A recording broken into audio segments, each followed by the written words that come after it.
Assalamualaikum warahmatullahi wabarakatuh. Shalom, Om Swastiastu, Namo Buddhaya, Salam Kebajikan. Halo semuanya, kami dari kelompok 4 akan membahas materi Manajemen Information System. Selamat menyaksikan. Pose with the fans. Pose with the pose with the pose with the pose with the fans. Pose with the pose with the pose with the fans. Pose with the fans. Kalian pada tahu nggak sih apa itu sistem informasi manajemen?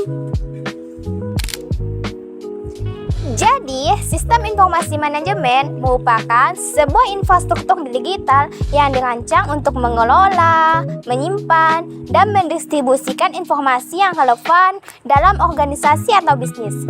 Sedangkan menurut literatur, sistem informasi manajemen merupakan kombinasi antara teknologi, dokumen, dan prosedur dalam membantu proses akuntansi manajemen serta pengendalian internal organisasi.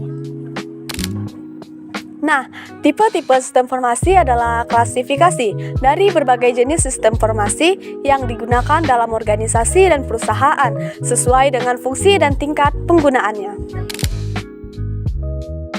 Terdapat beberapa tipe-tipe sistem informasi. Yang pertama ada sistem pemrosesan transaksi, yang kedua ada sistem pendukung keputusan, yang ketiga ada sistem informasi eksekutif, yang keempat ada sistem informasi manajemen, yang kelima ada sistem alur kerja, yang keenam ada perencanaan sumber daya perusahaan, yang ketujuh ada sistem pakar. Sistem informasi untuk kolaborasi adalah teknologi yang digunakan tim untuk bekerja sama dengan lebih mudah. Sistem ini mendukung komunikasi, berbagi informasi, koordinasi, dan pengambilan keputusan secara langsung maupun tidak langsung. Baiklah, di sini saya akan menyampaikan beberapa poin penting dalam materi sistem informasi untuk kolaborasi. Poin penting yang pertama, 1. Tujuan mendukung kerja tim agar lebih efisien, cepat, dan terarah. 2. Fungsi komunikasi, koordinasi jadwal dan tugas, serta pengambilan keputusan. 3. Komponen software seperti Google Workspace, Teams, dan Trello. 4. Manfaat mengurangi miskomunikasi, mempercepat pekerjaan, meningkatkan transparansi, dan meningkatkan kreativitas. 5. Jenis-jenis kolaborasi yaitu ada 2. Kolaborasi secara langsung dan tidak langsung. Nah, yang terakhir itu ada fungsi utama sistem informasi manajemen. Yang pertama itu ada pengumpulan data, yang kedua itu ada pengolahan data, yang ketiga ada penyimpanan data, yang keempat itu ada distribusi informasi, yang kelima itu ada mendukung pengambilan keputusan, dan yang terakhir ada evaluasi atau monitoring. Fungsi utama sistem informasi manajemen. Yang pertama, pengumpulan data. Sistem ini bertugas mengumpulkan data dari berbagai sumber dalam organisasi seperti penjualan, produksi, keuangan, dan sumber daya manusia. Contoh, toko retail mempunyai supermarket menggunakan sistem informasi manajemen untuk mengumpulkan data penjualan harian dari kasir, data stok barang dari gudang, data keuangan dari bagian akuntansi, dan data absensi karyawan dari HRD. Yang kedua, pengolahan data. Data mentah yang telah terkumpul diproses menjadi informasi yang berguna untuk mendukung pengambilan keputusan. Contoh, data penjualan mentah diproses menjadi laporan tren penjualan mingguan. Misalnya, sistem mengolah data dan menemukan bahwa produk minuman energi mengalami peningkatan penjualan 30% pada akhir pekan. Yang ketiga, penyimpanan data. Sistem informasi manajemen menyediakan penyimpanan yang terstruktur dan aman untuk data-data penting sehingga dapat diakses kapan saja diperlukan. Contoh, semua data transaksi, keuangan, dan absensi tersimpan dalam database terpusat yang aman. Jika manajemen ingin melihat laporan penjualan bulan lalu, data tersebut bisa diakses kapan saja tanpa harus mengumpulkan ulang. Yang keempat, distribusi informasi. Informasi yang relevan disebarkan kepada pihak-pihak yang membutuhkan, baik untuk operasional harian maupun perencanaan strategis. Contoh, informasi hasil pengolahan data seperti laporan stok barang yang menipis dikirimkan ke bagian gudang agar segera melakukan pemesanan. Sementara laporan penjualan bulanan dikirimkan ke manajer pusat untuk strategi pemasaran. Yang kelima, mendukung pengambilan keputusan. Dengan informasi yang akurat dan tepat waktu, manajer dapat mengambil keputusan yang lebih baik. Contoh, dengan laporan penjualan yang akurat, manajer memutuskan untuk menambah jumlah stok minuman energi pada akhir pekan, serta melakukan promo khusus untuk menarik lebih banyak pembeli. Yang keenam, monitoring dan evaluasi. Sistem ini memungkinkan organisasi untuk memantau kinerja dan mengevaluasi hasil berbagai proses bisnis, sehingga dapat dilakukan perbaikan jika diperlukan. Contoh, sistem informasi manajemen memantau apakah strategi promo berhasil meningkatkan penjualan. Jika ternyata hasilnya sesuai target, strategi bisa dipertahankan. Jika tidak, perlu evaluasi untuk membuat pendekatan baru. Pernah nggak sih kalian sadar kalau tiap hari kita selalu ketemu sama sistem informasi? Nah, di video ini kita bakal bahas tipe-tipe sistem informasi yang sebenarnya sering banget kita pakai tanpa kita sadari. Yang pertama adalah Transaction Processing System atau TPS, adalah sistem yang mengumpulkan, memproses, dan menyimpan data transaksi harian dalam organisasi. TPS mencatat transaksi rutin dari sumber data seperti pelanggan untuk mendukung operasional. Contohnya adalah penjualan, pembayaran, penggajian, dan pengelolaan inventaris. Sistem ini menjaga keakuratan dan keamanan data agar bisnis berjalan lancar. Yang kedua adalah Decision Support System atau DES, adalah sistem informasi berbasis komputer yang dirancang untuk membantu pengambil keputusan dalam mengatasi masalah yang kompleks dan semi terstruktur. DES menyediakan data, model analisis, dan alat bantu interaktif untuk mendukung proses pengambilan keputusan dengan cara menyediakan informasi yang relevan serta memungkinkan evaluasi berbagai alternatif keputusan secara lebih cepat dan akurat.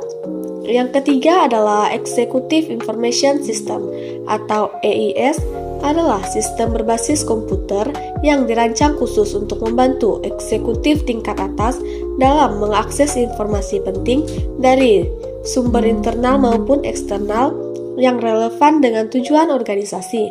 Sistem ini memudahkan eksekutif untuk memantau kinerja perusahaan serta mendukung pengambilan keputusan strategis dalam menyediakan informasi yang tepat waktu.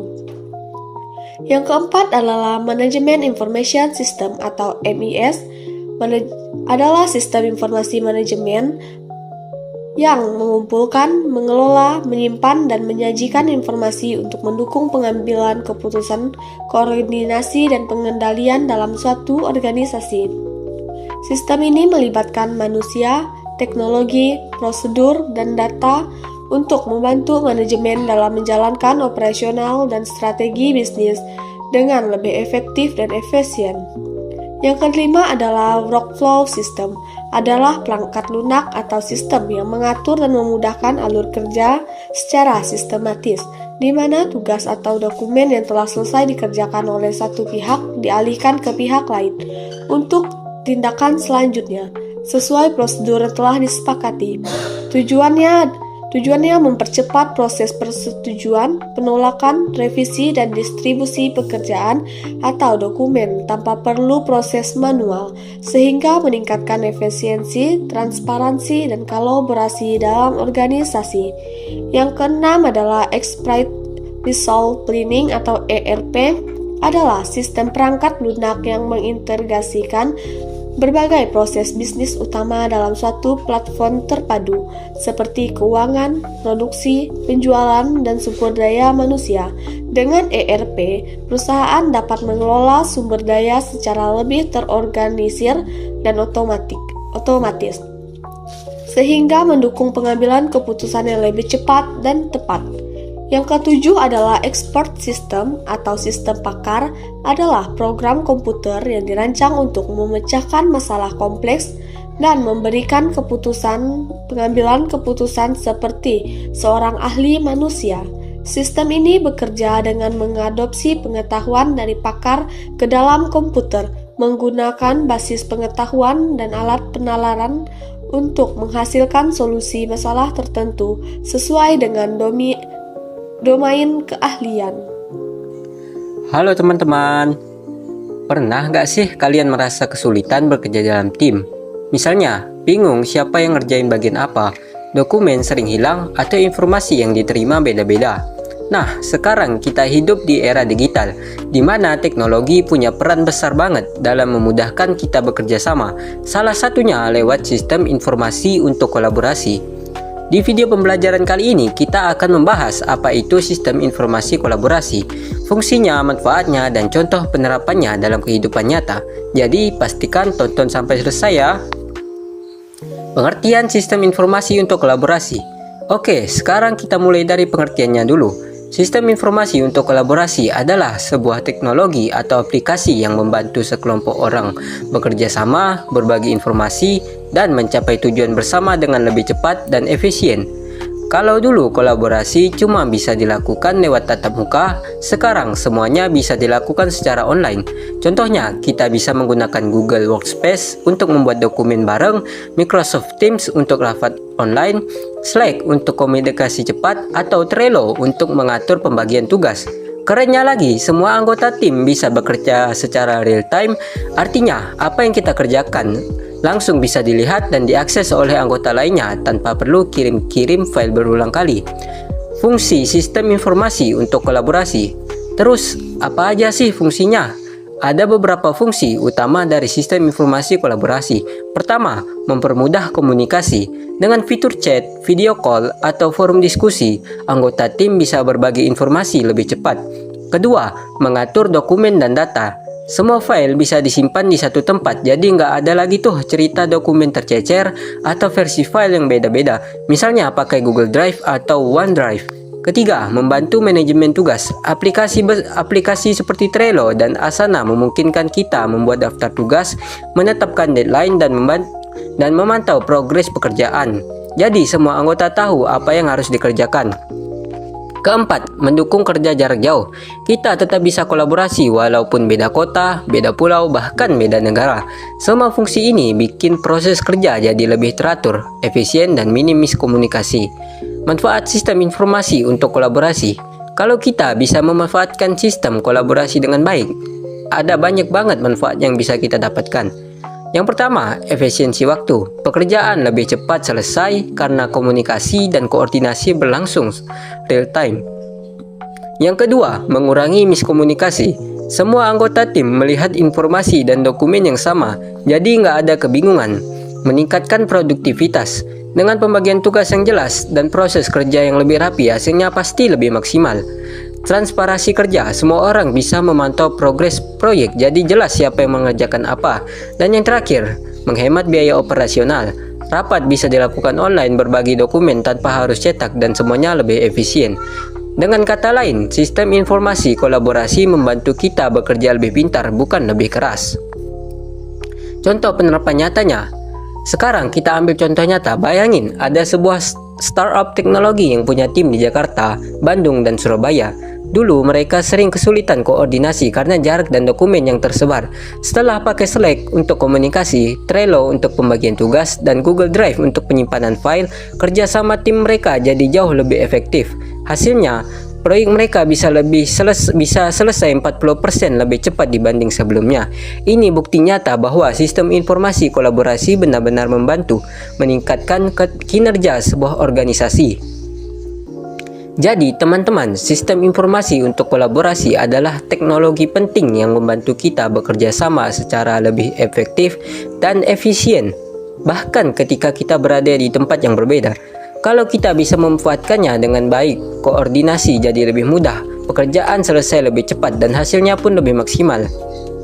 Jadi, kesimpulan dari materi yang kami sampaikan, sistem informasi manajemen bukan hanya soal teknologi, tapi juga bagaimana organisasi bisa mengelola informasi dengan baik agar terciptanya efisiensi, transparansi, dan keunggulan kompetitif.